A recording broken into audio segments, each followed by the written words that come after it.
Chapter 1. A Shadow in the Maple Ridge House. They say love holds a family together, but I've learned it can also blind you. I opened my door to my son and his wife when they had nothing, because that's what mothers do. I believed kindness could heal distance, that patience could tame pride. But slowly, the laughter faded. The locks changed. My name began to disappear from the house I built with my hands. One morning, my daughter-in-law looked me in the eye and called me filthy, as if I were a guest in my own kitchen. That was the moment I realized, love without boundaries isn't love, it's surrender. I didn't fight to hurt her. I fought to remember who I was. And sometimes, justice doesn't shout. It simply waits until the truth stands on its own. But the day it all began looked ordinary, quiet, harmless, almost kind. The morning light drifted through the lace curtains, soft and familiar, the way it had for decades in our home on Willow Creek Drive. Robert was reading the newspaper, his glasses low on his nose, while I stood by the kitchen window arranging tulips in a vase. Outside, the air was cold and still. The kind of Oregon morning where even the birds seemed to whisper. I had always loved that quiet hour before the house woke up, before the noise of life started again. Then I heard it. A sharp cry, sudden and shrill, coming from the living room. Ethan. My grandson. My heart jumped as I wiped my hands on a towel and picked up the warm bottle I had just prepared. I smiled as I walked down the hallway, already picturing his tiny hands reaching for it. When I stepped into the living room, Amber was standing by the couch, her hair unkempt, dark circles under her eyes. She looked tired but alert, clutching Ethan tightly to her chest. The baby was red-faced, his cries echoing through the room. I hesitated for a moment, not wanting to intrude. Then offered the bottle gently. "Here, sweetheart," I said softly. "He's probably just hungry." Amber turned so fast I almost dropped the bottle. "Don't touch him," she hissed. I froze, unsure if I had heard her right. Her voice rose. I said, "Don't touch my son. Your hands are filthy." The room went still. I blinked at her, my fingers trembling. For a moment I couldn't even feel my feet on the floor. The words didn't make sense. My hands? Filthy?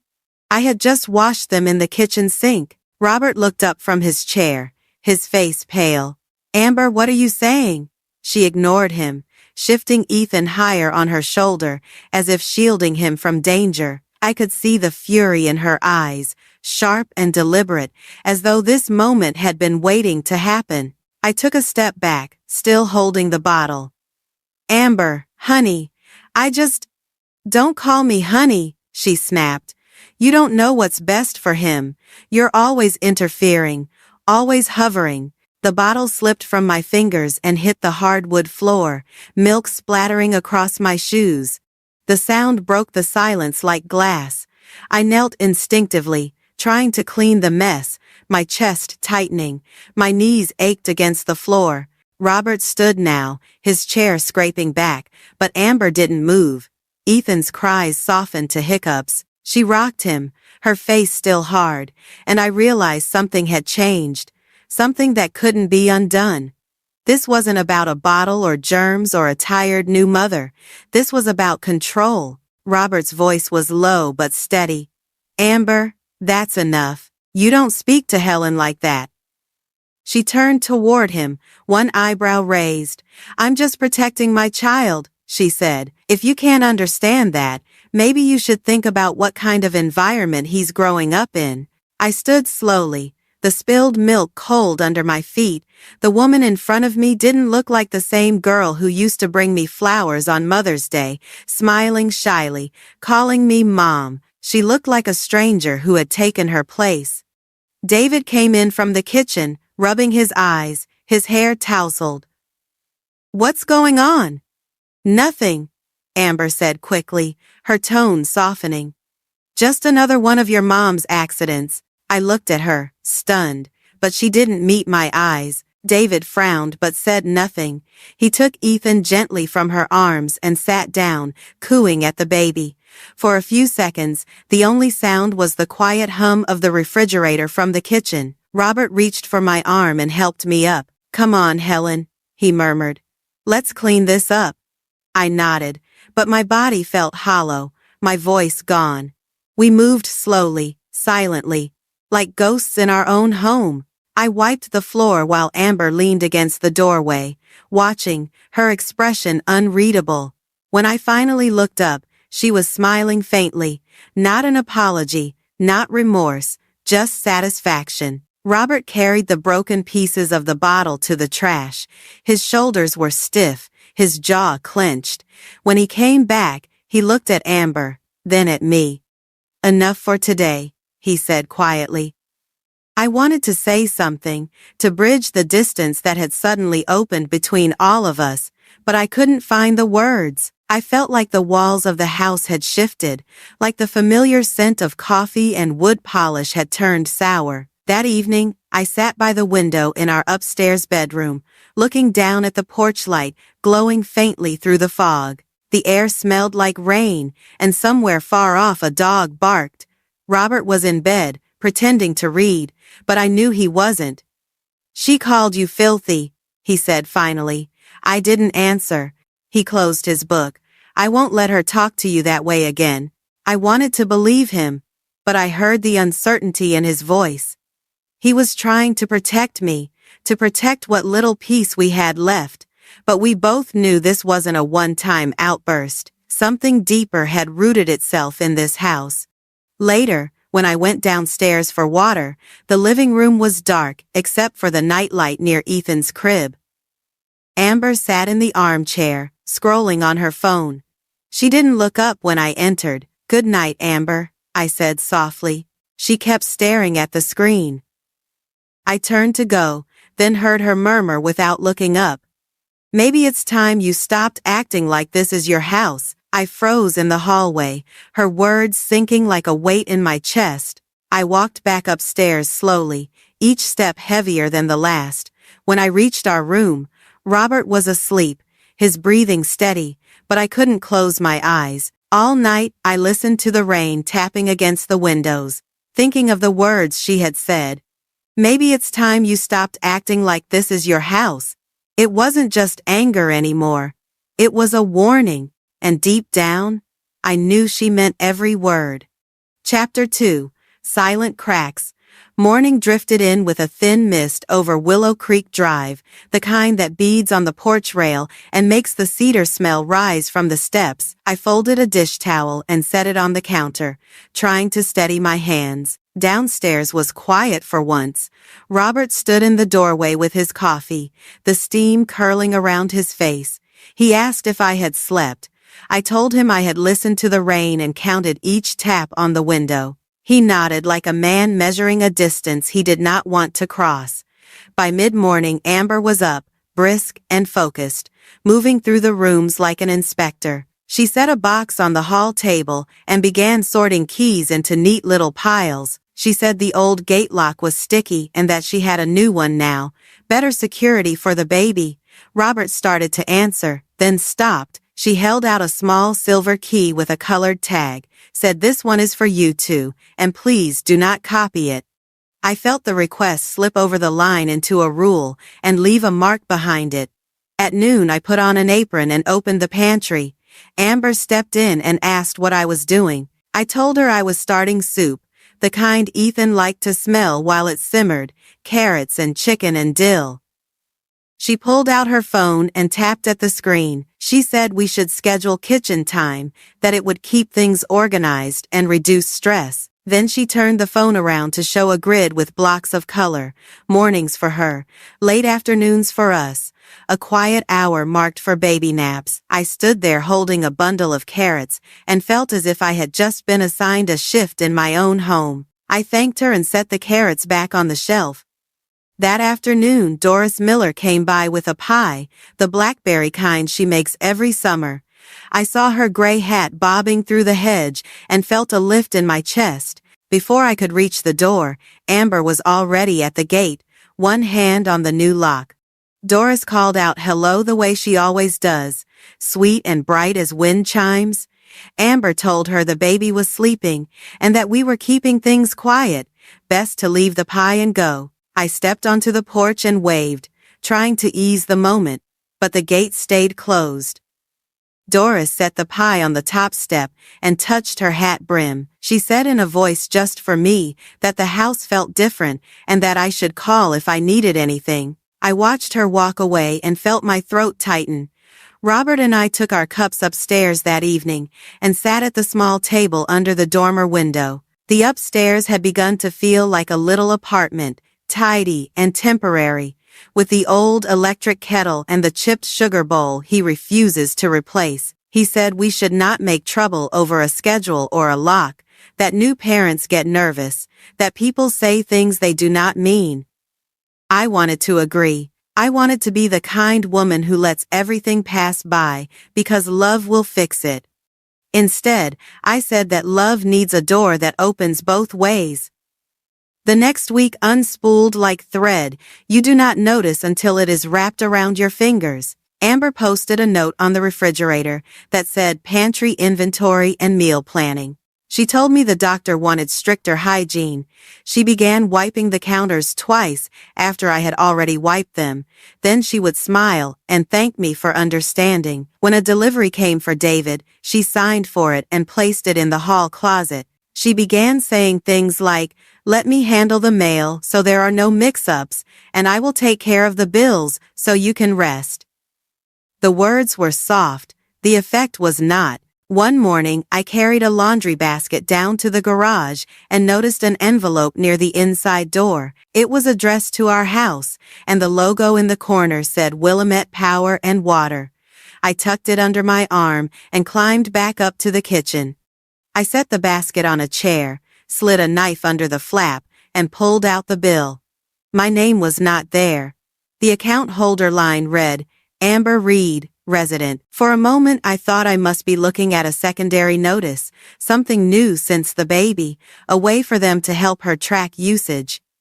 I found my glasses and looked again. The service address was ours. The billing address was ours. The name was not. I felt a prickling under my skin, a warning like the one you get before lightning. I carried the paper to Robert, who was fixing a loose screw in the banister. He wiped his hands on a rag and took the bill. He read it twice and then a third time. He said it had to be a clerical error. Utilities make mistakes, he said, and we would call them after lunch. He folded the bill and tucked it into his shirt pocket. I watched his fingers pat the pocket, the way he always does when something matters, and he needs the weight of it close to his heart. Before lunch, I went outside to deadhead the geraniums. Doris was at her mailbox across the street. She looked both ways, and then crossed with that firm stride she has kept since she turned 70. She said the pie tin had gone missing, and she wanted it back because it was her sister's. Then she leaned closer, her eyes steady. She said, "Helen, I know that look on your face," she said. "She is turning your home into hers." I told her I did not want to believe that. Doris sighed and said, "Disbelief is a cushion, not a cure." She squeezed my hand and walked back to her yard, straight as a fence post. After lunch, Robert called customer service. He sat at the kitchen table with the bill and a yellow pad, writing down times and names the way he did when he was still an engineer, and nothing mattered more than details. He gave them our address and the old account number. He asked when the name had been changed. He wrote down a date. Then he asked who authorized it. His face shifted, a small ripple under the skin. He said thank you and have a good day, and then he hung up and looked at me. He said they had a signed authorization form on file. He said the signature looked like his. I took the yellow pad from his hand and stared at the date. It was from 3 weeks ago, the same week Amber set up the kitchen schedule. I felt my cheeks grow warm. He said it was probably a scanned copy mixed up with another account, an error they would fix, and he would go down there in person tomorrow. He tried to smile. The smile did not reach his eyes. That evening, I tried to make myself small, the way you do when bees are near and you are afraid to wave your hands. I stayed upstairs and read a chapter of a book without taking in a single word. I heard footsteps and the creak of the stair. David knocked softly and asked if we were doing all right. He looked tired and careful, like a man walking across a winter pond. I told him we were fine and asked how work was going. He said he had a contract coming, something solid, and that Amber was on edge because the baby had been colicky. He said we should all try to keep the peace. I nodded and told him I loved him. He nodded back and looked grateful, as if love were a rare coin that might buy him time. When I went back downstairs for tea, Amber stood at the counter with a stack of mail. She had sorted it into piles with neat little sticky notes. She said she would set up autopay for the internet and the gas, that late fees were ridiculous and there was no reason to let them happen. She said she would add me as a secondary contact so I could still get updates. She spoke in a soothing tone that reminded me of nursery music, repetitive and soft. I said we had always paid our bills on time and that I could continue to do so. She looked at me with patient eyes that did not feel like patience. She said everyone makes mistakes. Then she slid the envelopes into a drawer and closed it with 2 fingertips. That night I dreamed I was walking through the house, calling for Robert, and every door I opened led to a different room that looked like ours, but was not. The pictures on the walls were the same, but the faces had changed. The bedspread was ours, but the sheets were not. I woke with the taste of dust in my mouth and sat up in the dark, listening for something I could name. The house made its familiar little clicks and sighs. It did not comfort me. In the morning I set a fresh pot of coffee and took out 2 cups. Robert came down with the yellow pad and the bill. He said he would stop by the utility office and ask to see the authorization form. He kissed my cheek, then hesitated as if there were more he wanted to say. I touched his sleeve and told him he did not have to fix everything in one day. He smiled, a real smile this time, and told me he would call as soon as he knew anything. After he left, I wiped the counters and opened the blinds. Light fell across the kitchen table and caught the edge of a glossy folder sitting next to the fruit bowl. I recognized the font before I realized what I was looking at. Willamette Power and Water. Welcome packet. I slid it open and felt my stomach turn. Inside was a page with our address and a bright bold line that read, "Service established for primary resident." The name printed below it was not mine. I traced the letters with my finger and felt each one like a tap on a bruise. Amber came in with Ethan on her hip, humming under her breath. She reached for the kettle and set it on the stove. She nodded toward the folder and said it was just standard information, nothing for me to worry about. Then she shifted Ethan to the other side and kissed his hair. The baby looked at me with the wide, honest eyes that have always unraveled me. I smiled at him, and he smiled back and patted my cheek with his soft hand. I closed the folder and slid it back where I found it. There is a moment when a storm moves in, and the wind changes from cool to electric, and the trees on the ridge go still, and even the crows fall quiet. The room felt like that. I rinsed my cup and set it in the rack. I told Amber I was going to water the ferns on the porch. She said fine without looking up. Outside, the mist had burned off, and a pale sun was pushing through. I watered the ferns and wiped a leaf with my thumb. Across the street, Dora stood in her yard with a rake. She lifted it in a small salute. I lifted my hand in return. The air smelled like wet cedar and something else underneath it, something metallic and near. I stood there until the watering can ran dry, listening to a silence that felt like the space before a first crack appears. Chapter 3, The Quiet Investigation. The next few days passed with a strange stillness. Every morning I checked the porch and found a new envelope in the mailbox, each one heavier than the last. They all carried the same blue logo and the same name on the top line, Amber Reed, resident. It no longer surprised me. It just confirmed what I already knew but still refused to say aloud. Robert came home from the utility office late that afternoon, his shoulders drawn tight. He said the woman behind the counter was polite but firm. According to their system, the change of name had been requested and approved electronically. There was a signature on file that matched his. He insisted it was not his, but the woman said the form had passed verification. He had left with a copy of the document folded neatly in his pocket.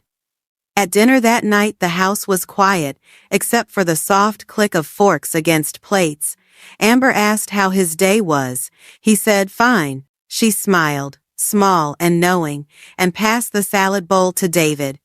When she looked at Robert again, her eyes didn't move, as if she were testing how long he could keep calm.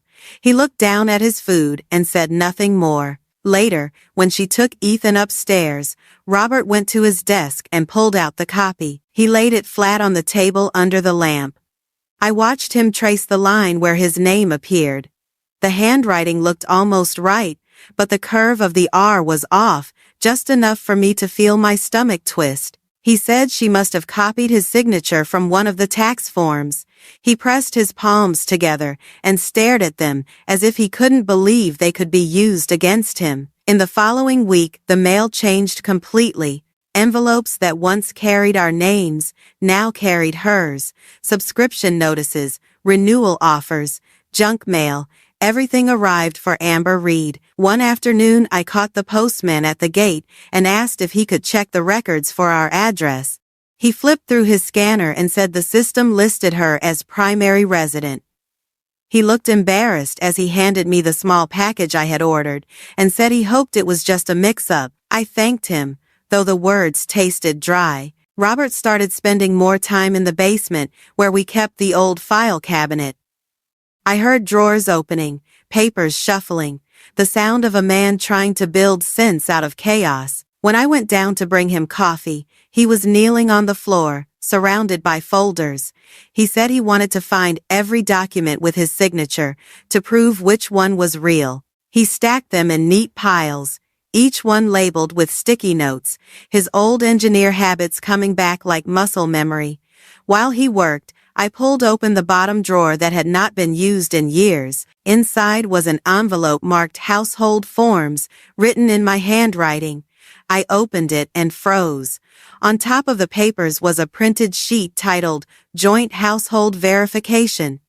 The date in the corner was recent. The signature line at the bottom carried Robert's name in careful, slightly shaky ink. Only it was not his hand.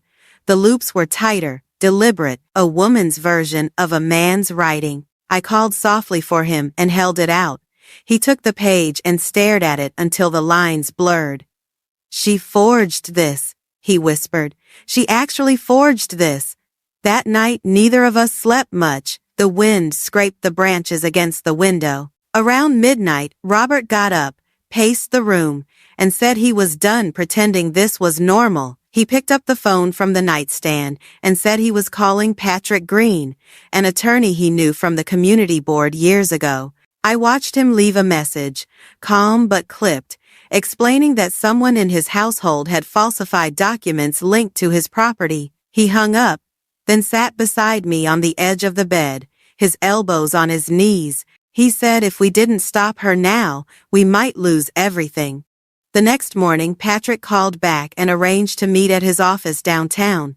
I went with Robert, though I hadn't been downtown in months. The city felt bigger, louder, less friendly than I remembered. Patrick was a tall man with close-cut hair and a steady voice. He listened as Robert laid out the papers across the desk. He read each one carefully, marking certain lines with a pen. When he finished, he leaned back and sighed. He said what Amber was doing was not uncommon. People take advantage of family generosity all the time. He said the problem wasn't just the forged documents, it was the residency record. If she could prove she had been managing the household finances and receiving all correspondence at that address for a certain period, she could claim long-term residency rights under state law. Evicting her, he said, would require a formal legal process and might take months, even years. Robert's face went pale. Patrick told us we had maybe 30 days to challenge her claim before it became much harder to reverse. He advised Robert to document everything, every utility change, every suspicious envelope, every conversation where Amber assumed authority. He gave us a folder and said to start tonight. When we got home, the house smelled like vanilla and detergent.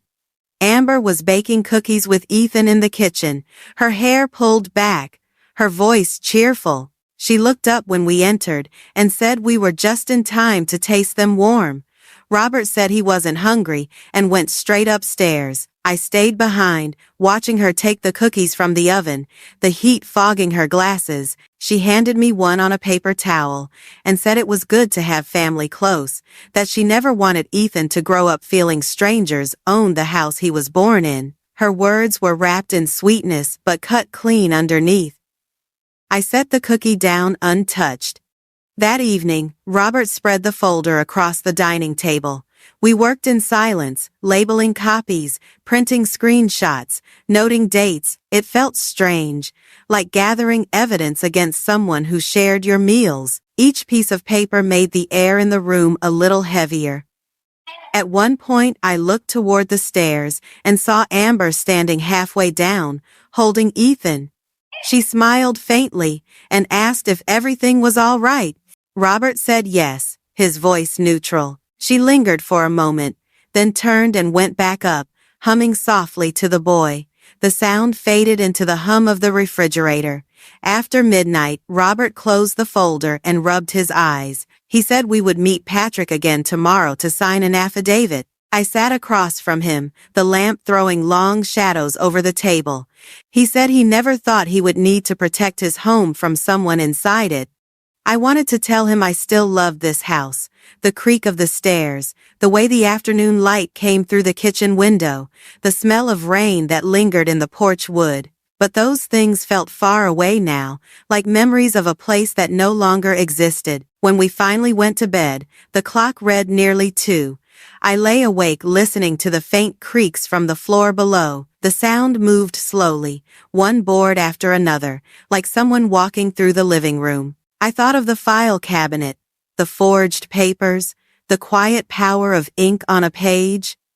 The next morning, I found Robert in the kitchen with a stack of envelopes and his notebook. He said he wanted to check every online account to see what else had changed. I made coffee while he logged into the power company portal. His hands hovered above the keyboard. He typed his email and password, waited and frowned.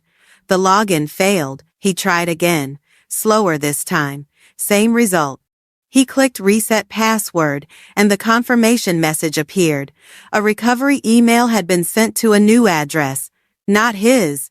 He turned the screen toward me. The registered email was Amber's. He sat back in his chair and exhaled through his teeth. Enough, he said quietly. He reached for the phone on the counter and called Patrick's office again. He said we needed an appointment right away, not next week, not tomorrow. I watched his hand tighten around the receiver as he spoke. When he hung up, he looked at me, his eyes calm but cold. He said this had gone beyond mistakes. He said it was theft, and he wasn't going to lose the house he had built with his own hands. I didn't argue. I poured another cup of coffee and sat down across from him. Outside, the morning fog had started to lift, and sunlight fell through the blinds in thin lines across the table, cutting the room into bright and dark. The folder lay between us, half open, the edges of the papers curling slightly in the warmth. The clock ticked once, loud and final. It felt like the beginning of something that could no longer be ignored. Chapter 4. The face behind the mask. Robert began carrying a small notebook in his shirt pocket again, the same kind he used to keep on job sites when he was still an engineer. He wrote down dates and times and the names on envelopes, even the way the mail was stacked on the hall table. He moved quietly, patient as a man fixing a delicate circuit. I followed his lead. I took photographs of account pages when I could get to the home computer, and I slipped copies of suspicious letters into a folder at the back of the pantry behind the mixer that Amber never used. Patrick called in the afternoon and spoke with Robert on the porch. I watched through the screen door while Robert nodded, then nodded again.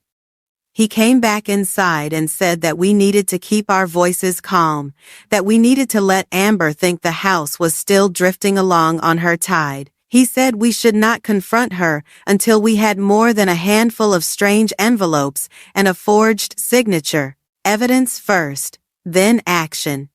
I heard my own breath steady at the sound of those words. Later that week, Doris tapped lightly at the gate. I met her before Amber could reach it. She kept her voice low, as if we were in church. She said she had seen Amber in the driveway the day before, speaking to a man with a badge on a lanyard. The man had parked a plain sedan by the curb and held a clipboard. Doris said the badge looked official at a glance, but the county seal was off color. She has volunteered at the election center for years and knows the county seal by heart. She said the man asked Amber about property records and improvements, and Amber kept glancing at the house like a person about to sign for a package that does not belong to her. When Robert came home, I told him. He did not raise his voice. He went straight to the garage to check the security camera recordings. We sat side by side at the workbench as the footage unspooled on the small monitor. There was the sedan, there was the man, there was the lanyard. Robert paused the video and zoomed in as far as the low resolution allowed. The county seal on the badge looked hazy, the text spacing wrong. He muttered that real badges use raised lettering. On the clipboards the logo read, Multnomah County Assessor's Office, but the font was not right, and the word assessors was missing an apostrophe. Robert exhaled slowly, as if he had just found the hairline crack he had heard but could not see. We saved the clip to a thumb drive and labeled it with a piece of masking tape. Patrick would want it. Robert also took still frames of the badge and the clipboard and printed them on our old desk printer, the paper curling a little as it slid into the tray. He arranged the printouts under the workbench lamp like a detective from a television show, except this was not television, and the light made me feel a little sick. Upstairs life went on, with an almost pleasant rhythm, which made everything feel worse. Amber began receiving letters from an insurance company I did not recognize. The envelopes were glossy and heavy. She kept them in a neat stack on her nightstand and told David not to open them when he asked. She said that home insurance was complicated and that she would handle it. She started closing her laptop every time he entered the room, the lid shutting with a soft click that made my heart tighten. David laughed it off at first, said it was probably work contracts and that freelancers guard their contacts. Then he stopped laughing. One night after a long walk to calm Ethan, David carried the sleepy boy upstairs while I set out mugs for tea. I heard the soft rustle of blankets and then the quiet creak of the nursery door. The house settled. As I reached for the kettle, I caught the whisper of a voice floating down the stairs. Amber spoke in that low tone she uses when she wants to sound reasonable. I moved to the base of the stairs and listened without meaning to. She was in the hallway near the bedrooms. Her voice dropped again, and I caught a name. Rick. She told him that the deed transfer was almost complete and that he should not forget her share. She said it with the pleased certainty of a person placing a cake order. I stepped back into the kitchen and fixed my gaze on the pattern in the tile floor. I counted the squares until my pulse steadied. David came down a few minutes later with tired eyes and hair that looked like he had run his hands through it too many times. He asked if I had seen a padded envelope from the mailbox. I told him no.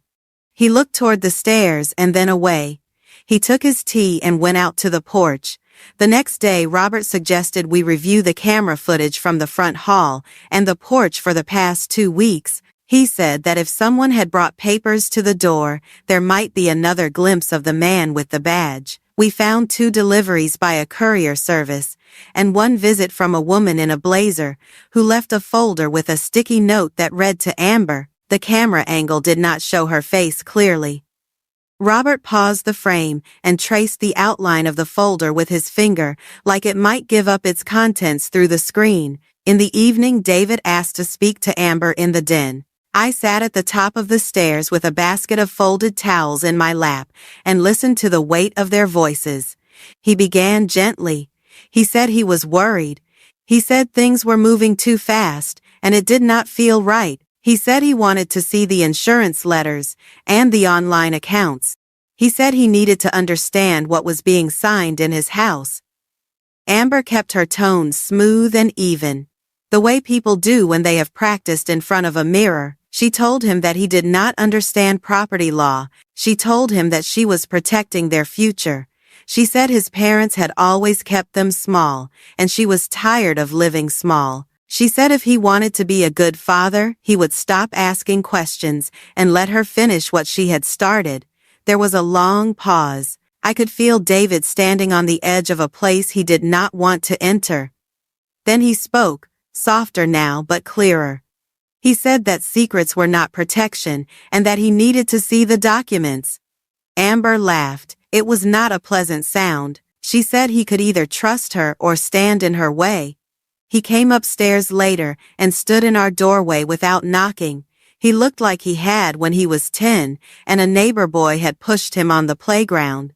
He said he thought he had heard her talking to someone named Rick about a deed. He asked me if I had heard it too. I told him that I had heard her say something. Yes. He sat on the edge of the bed and stared at the carpet as if it might give him instructions. Robert came in with the notebook and sat beside him. He said that if David had doubts, then those doubts mattered. He said we were not angry, we were concerned. David nodded and rubbed his face with both hands. He said he loved his son and he wanted to do right by him. He said he did not want a fight.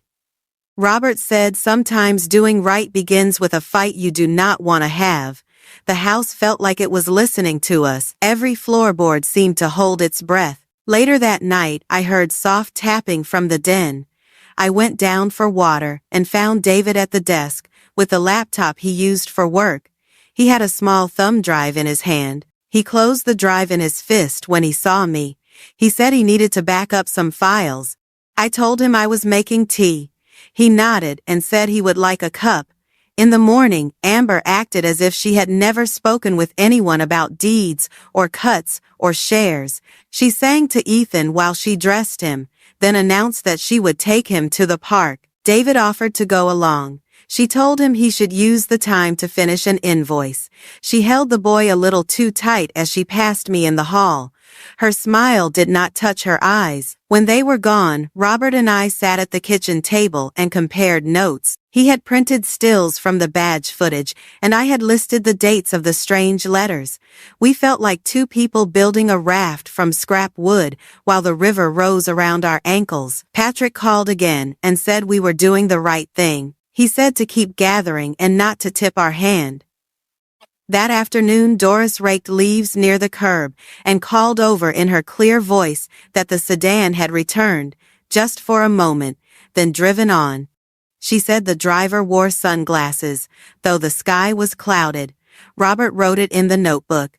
He wrote the time and the direction the car headed when it left. When the sun set that evening, the house went quiet in a way that felt tilted. David stood in the kitchen doorway with his jaw set and asked Amber for the insurance letters. She told him no. He asked again and kept his voice steady. She told him to stop being dramatic. He said he had the right to know. She smiled in that small way that means she has already decided. She told him that she understood property law and that he did not, and that everything she was doing was to protect what was theirs. For the first time, I saw David look at her and not blink. The denial that had protected him for months began to thin like fog in sun. He stepped back from her and nodded, but it was not agreement. It was a quiet promise to himself. He left the room, and the sound of his footsteps on the stairs was the sound of someone crossing a threshold. Chapter 5.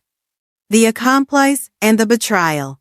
The next morning, the air in the house felt heavy, like a storm that had chosen to wait above us instead of breaking. Amber moved through the kitchen with forced cheerfulness, humming a children's song while she spooned cereal into Ethan's bowl. David sat at the table, silent, his hands wrapped around a cup of coffee he had not touched. Robert watched from the doorway, his jaw set. I poured myself tea, the steam rising between us like a veil. Nobody said a word. After Amber left to take Ethan to daycare, David turned to us. He looked different, stripped of the uneasy calm he had worn for months. He said he was done pretending, that he had heard her talking to someone named Rick about a deed transfer, and that he could not ignore it anymore. Robert nodded slowly, his eyes steady. He said we would handle it the right way. He would file a formal complaint with the county and with the IRS fraud division. David agreed but looked away, his voice quieter when he added that he needed to know who Rick was. Later that day, Robert drove downtown to file the paperwork. I watched him from the window as he backed out of the driveway, the car gliding past the maple trees that lined the street. He looked smaller than I remembered, but his shoulders were square. He was going to fight for what was his. By afternoon, Amber's phone pinged repeatedly. She sat on the couch scrolling through her emails, her expression tightening. I saw her reading one message twice before locking the screen. She went upstairs without a word. A few minutes later, the sound of drawers opening echoed down the hallway. That evening, David came into the kitchen, holding his phone. His voice was low, cautious. He said he had checked the bank account and found a transfer of $5,000 sent to someone named Rick Hansen. The note line read, "Consultation fee." The date matched the week she had been receiving those insurance letters. Robert closed his notebook and leaned forward. He said we needed to keep proof of everything, that he would tell Patrick in the morning. When Amber came home with Ethan, her tone was bright again. Too bright. She asked what we were cooking for dinner, kissed the top of the baby's head, and set her phone face down on the counter. David said nothing, just stirred the pot of pasta. She looked at him and smiled tightly. I could feel the static between them, a quiet war ready to start. After dinner, she went upstairs to put Ethan to bed. David stayed behind and opened his laptop. I sat with him while Robert washed the dishes. David said he wanted to back up Amber's emails before she deleted anything. His hands shook slightly as he typed. He found a folder labeled Property Documents, and inside were several messages between her and Rick Hansen. The earliest one was from months ago, thanking her for providing original signatures and household files. Another included a scanned copy of the forged verification form and a promise of payout once the transfer cleared. He printed everything and slipped the pages into an envelope. Then he forwarded the entire chain to Patrick Green's secure email, typing slowly to make sure every word was right. When he hit send, he leaned back and exhaled like someone surfacing from deep water. The next morning, Patrick called. He told Robert that the evidence was solid and that Rick Hansen was already under investigation for targeting elderly homeowners through forged deed transfers. He said our case might tie directly into that investigation. Robert thanked him and hung up, relief and fear mixing in his eyes. If the authorities were already watching Rick, Amber was tangled in something far bigger than she understood. That afternoon, Amber received another email. I saw her sitting at the dining table, the phone pressed close to her face, her lips pressed tight, her fingers tapped the screen over and over. Then she grabbed her purse and keys. She said she needed to get groceries and left without looking at any of us. Hours passed before she returned. When she walked in, her face was pale, her movements jerky. She slammed her purse down and went straight to David. She said she had met with Rick. She said he had turned on her, that he was threatening to send everything to the FBI if she didn't finish the deal. David stood there, frozen. She said he wanted another payment, that he said she was in too deep to walk away now. Her voice broke when she said he had called her the mastermind. Robert stepped in quietly. He told her to stop talking and to sit down. He said she needed to tell the truth about everything she had done, who Rick was, what documents she had given him. She shook her head and said she had done it for all of them, to protect their future, to make sure the house would never be taken from the family. Robert looked at her, his voice steady. He said the only thing she had protected was her greed. Amber's face hardened. She said we had no idea how hard it had been for her, that her own parents had left her with nothing, and that she would not be powerless again. David told her that stealing someone else's home was not power, it was desperation. Her eyes flashed, and she accused him of spying on her. She said he had no right to touch her computer or her emails. When he told her he had already sent them to Patrick, the air in the room shifted. She lunged for his phone, but he stepped back. She shouted that he had violated her privacy, that she could sue him for harassment and defamation. Ethan started crying upstairs, his small voice cutting through the argument like a bell. I moved toward the stairs, but Robert reached them first and went to calm the child. Amber's voice cracked again. She told David he was destroying their family, that if this got out she would lose everything. He said quietly that she already had. She slapped the counter with the flat of her hand, and the sound echoed against the walls. She told him he would regret it. He said, "If anyone's defrauding this family, it's you." For a long moment no one moved. Then David turned away and walked toward the stairs. His steps were heavy, deliberate. Amber sank into a chair, her face pale, her hands gripping the edge of the table. When he was gone, she sat there in silence, staring at nothing. I could hear her breathing, slow and uneven. I stood by the sink and wanted to say something kind, something that would pull her back from the edge, but the words would not come. She had crossed too many lines to find her way back. Robert came down a few minutes later, holding Ethan in his arms. The child had fallen asleep against his shoulder. He looked at Amber, then at me. He said softly that we should call Patrick in the morning. She looked up at him and said, "You think you can win this?" He did not answer. That night I lay awake, listening to the house breathe. Every sound seemed sharper. The tick of the clock, the hum of the refrigerator, the faint creak of the hallway floor. Somewhere in the dark, Amber's phone buzzed once, then stopped. I stared at the ceiling and thought about how easily trust can turn into something dangerous when someone decides they deserve more than they have. Around midnight, David knocked on our door. He looked exhausted but calm. He said he had packed a bag for Ethan and that he was taking him to stay with a friend for a few days until things settled. Robert nodded. I went to the window and watched them leave, the small car headlights cutting across the damp street. Downstairs, Amber stood in the doorway, her face washed in the glow of her phone screen. I saw the light tremble as her hand shook. When she looked up at me, her eyes were full of something I couldn't name. It wasn't guilt, not yet. It was the realization that the ground beneath her had started to give way. I went back upstairs and closed the door behind me. The house was silent again, but it was not the kind of silence that comforts. It was the pause before everything changes. Chapter 6. The Legal Storm. The morning started gray. The kind of light that flattens everything. Robert sat at the kitchen table with his coffee untouched, staring at the folder Patrick had sent over. Inside were the signed complaints, the confirmation from the IRS, and the statement labeling the case as elder property fraud.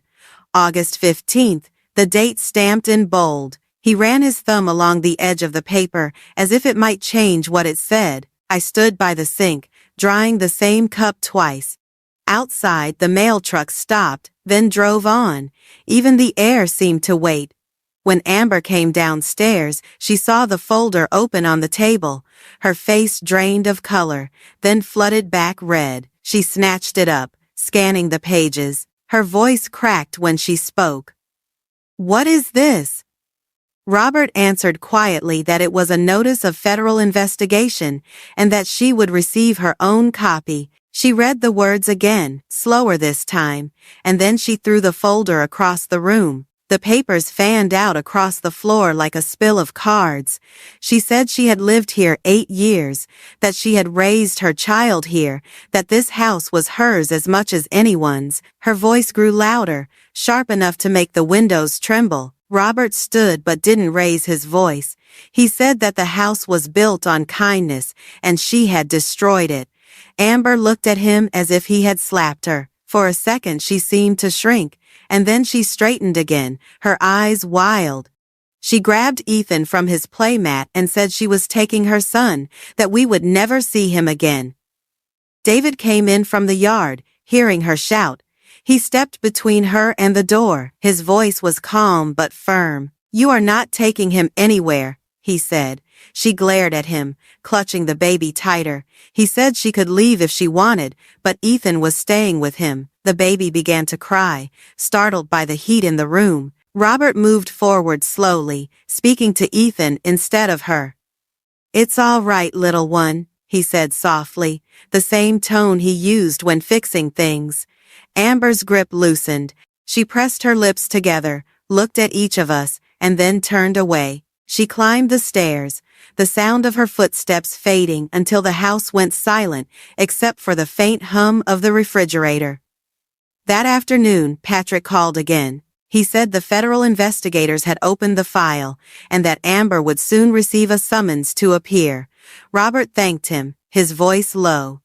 When he hung up, he said it felt like justice but also like grief. I understood what he meant. Winning still meant losing something. A day later the letter came. It was thick, stamped with the seal of the U.S. District Court. Amber took it from the mailbox before I could reach it. She opened it right there on the porch. I saw her eyes move across the lines, then stop. She crumpled the paper in her fist and stormed inside. Robert and I followed. She threw the letter at him, shouting that he had turned the whole world against her, that he had poisoned her husband and stolen her child. Robert told her to calm down. That was all it took. She pushed the stack of mail off the counter, envelopes scattering like leaves. She shouted that she would call the police, that she would say we had trapped her. Robert didn't move. He simply said we had the right to protect what was ours. His voice was even, and somehow that made her angrier. She said he thought she was stupid, but she knew the law better than any of us. He told her that the law was already at the door. She left the house that evening. No goodbye, no explanation. She just walked out with her purse and car keys, leaving Ethan asleep in his crib. The night closed behind her like a door locking. David sat at the kitchen table until dawn, staring at his hands. 2 days later we met Patrick in his office downtown. The walls were lined with framed degrees and photos of smiling clients, but the air felt tense. Patrick laid out the documents in order and explained what would happen next. He said Amber would be charged but that the case could take months. He told David that if he wanted to protect his son, he should file for custody before she could use the investigation to claim victimhood. David listened, silent, his jaw tight. When Patrick finished, David looked up and said he already had. He had filed for divorce the day before and requested full custody.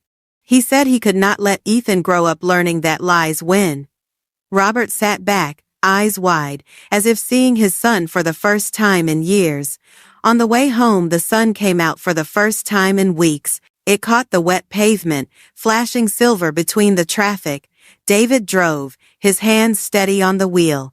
Robert sat in the passenger seat, his notebook closed in his lap. I watched them both and thought of the little boy who used to run down the street with scraped knees, who once cried when he broke a window with his baseball. That boy had grown into a man who now carried the weight of truth like an anchor.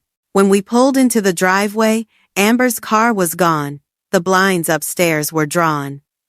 Robert checked the mailbox, half expecting another notice, but it was empty. He stood there a long time, staring at the gate she had locked and relocked so many times before. He said quietly that he would change it again, one last time, this time for us. That evening the house felt different. The tension had thinned. replaced by something softer but sad. David played with Ethan on the living room rug, while Robert fixed the loose hinge on the pantry door. I made soup, the kind Ethan liked, with chicken and dill. The smell filled the kitchen, warm and clean. For the first time in months, I didn't feel like an intruder in my own home. When Ethan fell asleep, David sat with us at the table. He said Patrick had warned that Amber might try to return to collect her things, maybe even to confront us again. Robert said we would be ready. David nodded. He looked tired, older somehow, but there was a quiet strength in him that hadn't been there before. Later, as I cleaned the dishes, I caught Robert's reflection in the window. He was looking at David, a faint smile in his eyes. I felt something loosen inside me, a knot that had been there for years. We had all been holding our breath, waiting for this moment. Before bed, Robert stood at the bottom of the stairs and said goodnight to David. He said he was proud of him. David hesitated, then smiled back. It was the first real smile I had seen on his face in a long time. When I turned out the lights, the house settled around us, quiet and solid again. It wasn't peace yet, not fully. But it was the start of something close. The storm had not passed, but for the first time, we were no longer afraid of it. Chapter 7. The Fall and the Verdict. November settled over Portland like a gray shawl, cool and steady, and the courthouse rose out of the damp morning like a ship in fog. Robert held the door for me, and we stepped into the hall, where the floors gleamed, and every footfall sounded louder than it should have. David walked beside us, his tie a little crooked, his eyes clear. Patrick met us by the elevators, with a folder tucked under his arm. He spoke softly, said the docket was crowded, said we might have to wait, said the prosecutor wanted us in the first 2 rows. Inside the courtroom, the lights were bright and flat. The seal above the bench seemed to watch everything. Amber sat at the defense table in a pale blazer, hair pulled back, face carefully composed. She looked smaller than I remembered, like a photograph that had been left in the rain. When she glanced over and saw David, something flickered across her face. Not apology, not exactly, but the memory of a door that could have closed differently. Rick was brought in a few minutes later in a plain suit that did not fit. He kept his eyes down and his jaw tight.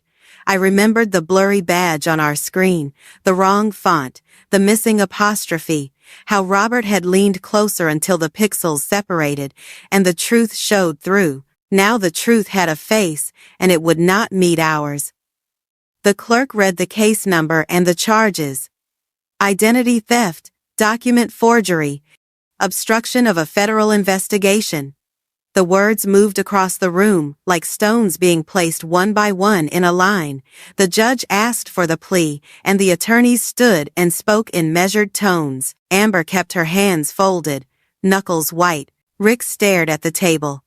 The prosecutor called the first witness, a woman from the county records office. She explained how transfer requests are filed, how signatures are verified, how a pattern of submissions had triggered an internal review. She pointed to a screen where our address appeared, then pointed to a series of forms, each one with Amber's name in the account holder field. When the defense objected, the judge overruled. I could feel Robert breathe beside me, his shoulders easing a fraction. Next came the agent from the federal task force. He spoke calmly about a ring that targeted elderly homeowners with forged documents and false inspections. He said a man named Rick Hansen had coordinated several attempts under different business names. He said emails recovered from a personal account linked Amber to scanned household records and authorization forms that bore a copied signature. He did not look at her when he said the word copied. He let the word sit in the air until it found its weight. Patrick leaned toward us and whispered that the chain of custody was strong, that the exhibits were clean. David did not move. He kept his eyes on the back of Amber's head. The defense tried to shift the ground. They spoke about confusion and stress, about a young mother overwhelmed by paperwork, about a husband's family who had never accepted her, about cultural differences and miscommunication. They said she thought she was protecting her child. They said she had been manipulated by a professional con artist and did not understand the consequences. They said she had never intended to harm anyone. I wanted to stand and tell them about the night she changed the locks, about the way she smiled when I cleaned the milk from the floor, about the folder by the fruit bowl with the words primary resident. I wanted to tell them how a house can be taken long before a deed is signed, but this was not my place to speak. The court had its own language and we had brought our proof to it. At midday, the judge called a recess. We stepped into the hallway with the others and found a bench near the window. The sky looked like brushed aluminum. A reporter with a notebook asked Patrick for comment and he declined. The hallway smelled faintly of coffee and raincoats. Robert checked his watch, then checked it again.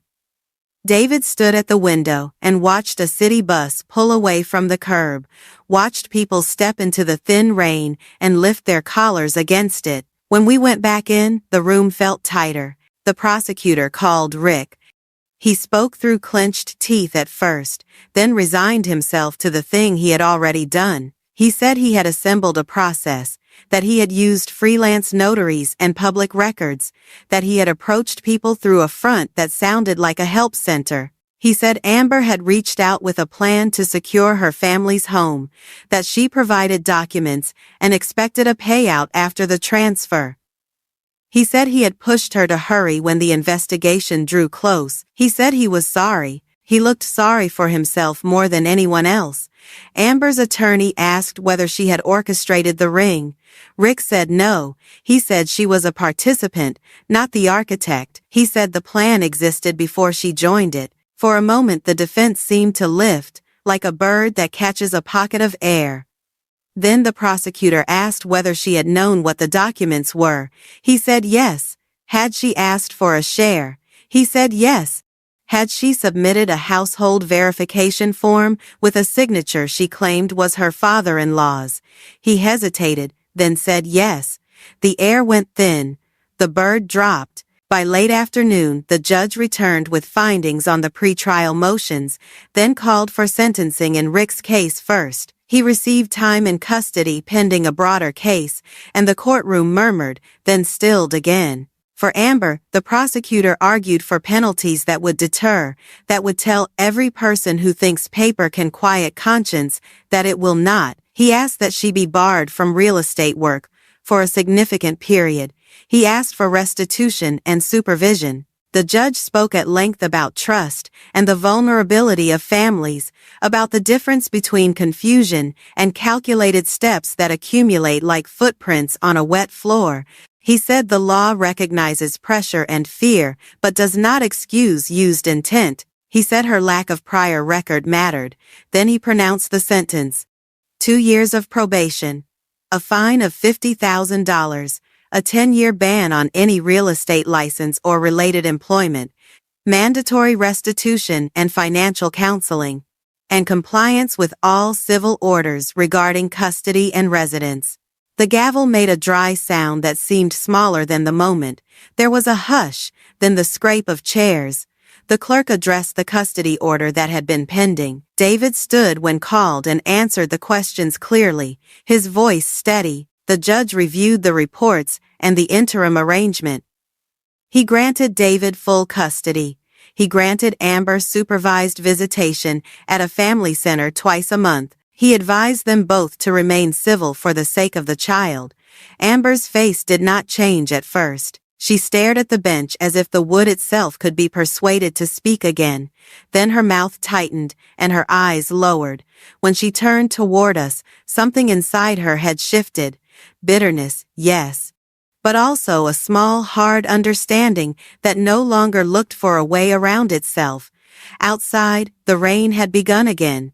Reporters waited near the steps with cameras and small mics. Headline words would follow us home before dinner. Former realtor sentenced for elder property scam. They always choose titles that ring. I watched one of them jot notes as Amber's attorney spoke about accountability and growth and the opportunity to rebuild. None of it changed the ink that would dry by morning. David held Ethan against his shoulder, the boy's arms looped loosely around his neck. Robert stood on my other side, his hand warm over mine. The three of us formed a small anchor in the chill. Amber came down the steps with her attorney and paused. For a breath she looked back at us. The bitterness was there, restless and bright, but something else sat behind it, something like acknowledgement, not forgiveness and not a request for it. Only the recognition of what she had thrown away and what she could not get back by force. She turned and walked to the curb, where a rideshare idled with its wipers counting out the seconds. The door closed, and the car pulled into traffic, red lights fading into the wet street. We stood for a while longer under the low sky. Patrick shook Robert's hand, then David's, and told us the civil steps would move forward now that the criminal case had set its lines. He said the media storm would pass faster than we thought. He said we had done what we needed to do. On the drive home, the city blurred past, bridges and warehouses and the dark stripe of the river.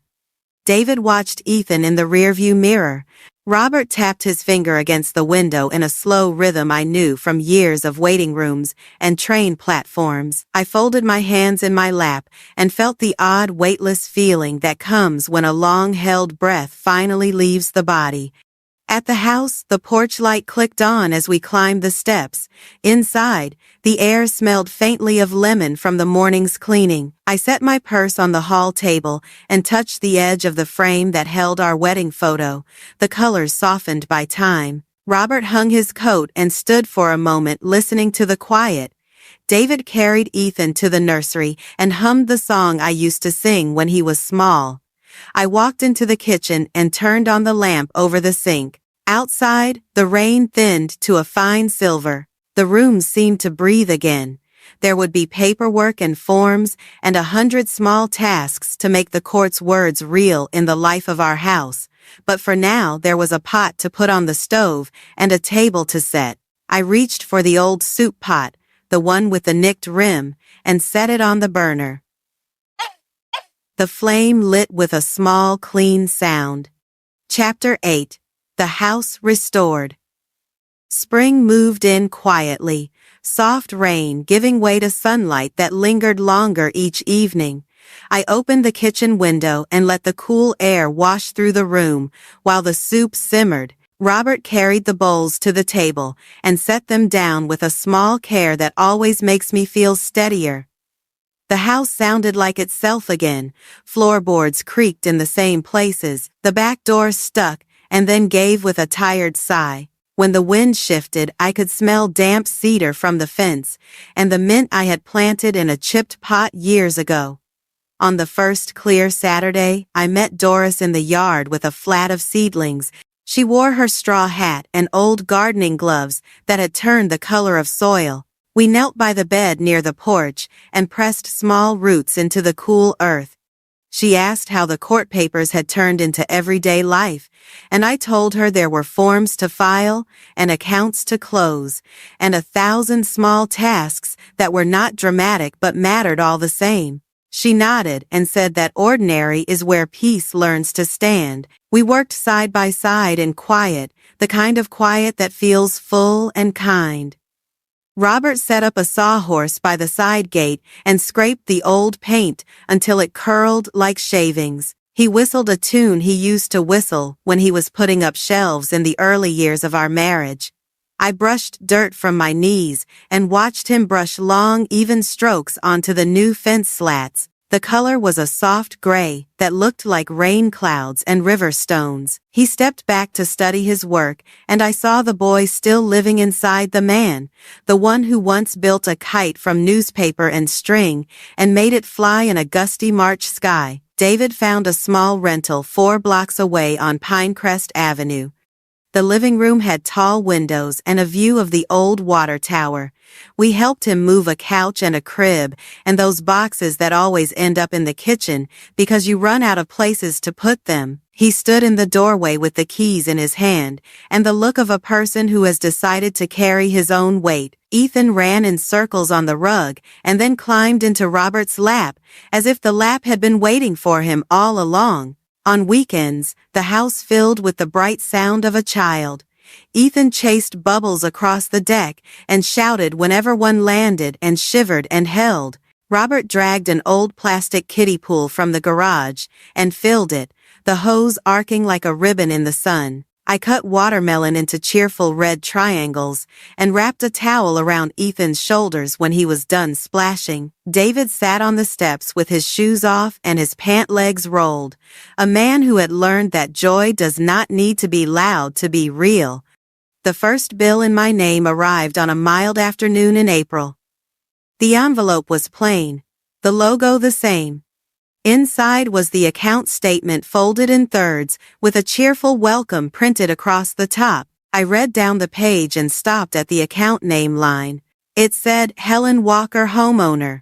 The word looked simple there, but it moved through me like a small, warm light. I set the paper on the table and felt a looseness in my chest, the way a tight knot finally gives under steady hands. Robert picked it up and smiled in that quiet way of his. He said, the house looks good on you. I laughed and covered his hand with mine.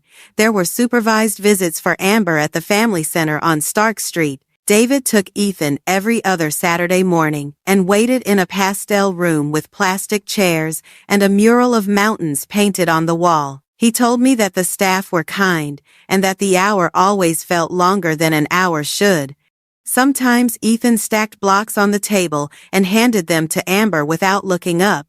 Sometimes he curled into David's side when it was time to go. David said he kept his voice steady and thanked the staff each time. He said that steadiness was a promise he made to his son and to himself.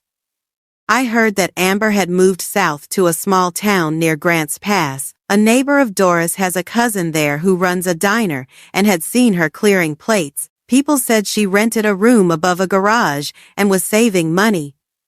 The words reached me like echoes down a hallway.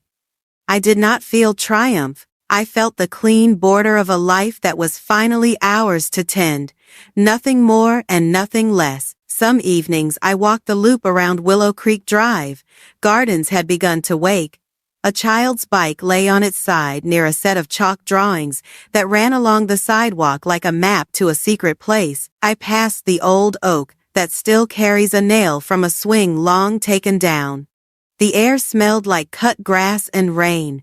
When I reached our house, I always stopped at the gate Robert had painted and ran my fingers along the smooth rail. The latch clicked a pleasant little click that I had missed without knowing it. Inside, I began to bring pieces of our life back into the rooms where they belonged. A quilt my mother made returned to the back of the couch. The photograph from our first trip to the coast went back above the mantel. I set out the blue mixing bowl on the counter, the one Amber never used, and mixed batter for lemon bread while the radio played quietly. I do not believe a bowl can forgive what a person has done, but I do think familiar things can make a room remember you. Sometimes at night I stood by the nursery door and watched Ethan sleep in the small bed we kept for him during weekends. His breaths came in little waves, up and down. I thought about how a house is not just wood and nails, but the sounds and smells that layer themselves into your bones, the scent of soap on sheets, the scrape of a chair pulled back, the thud of a book placed on a table when the day is finished. The home we almost lost was still here because we learned to guard it without becoming hard. In May, the peonies opened in heavy blossoms and dragged the stems low. Doris clipped a few and brought them over. We set them in a glass jar on the kitchen table. The petals fell slowly across the week, silky and deliberate, leaving rings of pink on the wood. David stopped by with Ethan one evening, and we ate on the back steps, just because the evening was pretty and our legs were tired. Robert told a story from the year David turned 8 and tried to camp in the yard. They laughed so hard they tipped their heads back. I put my hand on the porch rail to steady myself, crushed with a feeling that had no word better than gratitude. The letters from the court quieted to monthly reports. Restitution payments would arrive in small deposits that looked like pebbles in a stream. Patrick said the worst was over, and the rest was work and time. We thanked him and sent him a photograph of the fence, bright and new, a picture of something that had been remade by honest hands. One afternoon, the sky was so clear it looked newly washed. I stood at the kitchen sink drying a plate and saw Robert and David in the yard, setting up a small kite for Ethan. They held the string between them and argued kindly about knots and tail length. The kite was red and white and flashed cheerful when it caught the breeze. It rose a few feet and then dipped, rose again and then steadied, a small shape against the high soft blue. Ethan yelled in triumph and clapped. The string hummed. I pressed the towel to my mouth to keep from crying. There are victories you do not announce, because they are already singing themselves. I sat with a notebook that evening and wrote down the things I wanted to remember so that forgetting would never play tricks on me. I wrote that kindness is not weakness and that boundaries are not unkind. I wrote that justice does not need to be loud. It needs to be devoted to truth, the way water is devoted to the shape of the riverbed it runs through. I wrote that love is work and that it is worth doing. We saw Amber once more that summer in the parking lot behind the family center. She stood by a rideshare with her hands in her coat pockets. She watched David lift Ethan into the car seat, and then she looked at me. Her face was quiet. There was no plea in it, and no rage. Only the plain knowledge of a line she had crossed and could not uncross. I nodded and she nodded back. A small human acknowledgement in a place where there was nothing else left to say. We drove away and the rearview mirror gave me one last glimpse of her as she turned and walked toward the street. By June, the garden had filled in. The fence had faded a shade lighter and looked like it had always been there. The house smelled like coffee in the morning and tomatoes in the afternoon and clean sheets at night. Ethan learned to say the names of birds and ran after robins with a gentle chase that always ended in laughter.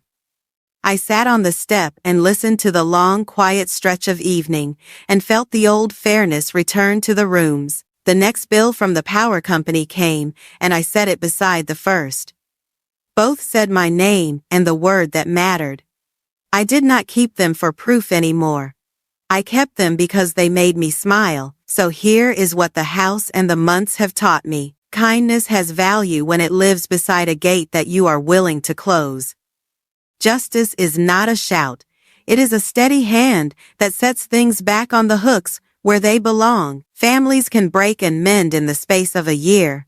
A man can become a father in the space of a sentence when he decides that truth is the ground he will stand on. A woman can learn that care for others does not ask her to disappear. If someone is quietly taking what is yours, speak. If someone uses your goodness as a tool, say no and mean it.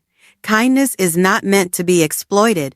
It is meant to be respected. If you have walked a road like ours, if you have stood your ground and kept the light on in the place you call home, I would like to hear from you. Share your story, add your voice to this small chorus of ordinary courage, and stay with us as we keep telling the truths that help houses and hearts remain standing.